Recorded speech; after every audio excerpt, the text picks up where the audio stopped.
Why is it so important to seek a second opinion? Yeah, I made that mistake. The reason I've had cancer so many times is because early on in my journey, 2002, my first cancer, which was thyroid cancer, I listened to the doctor, had my thyroid taken out completely, and went through radiation ablation treatment, which I got out of the hospital when I was measured by a Geiger counter that I was safe enough to leave, though I wasn't safe enough to be around people. So I had to live by myself for a couple of weeks till that went down.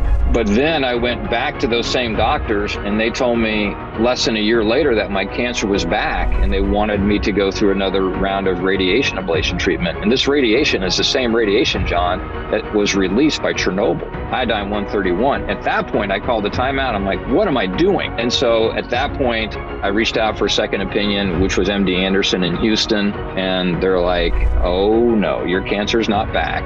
You don't need a second round of radiation treatment. We're not sure we would have done the first round, but you can't take it back. So at that point, I realized that second opinions can be a difference between life and death. Because if I had that second round of radiation treatment, I'm not sure we'd be having this conversation.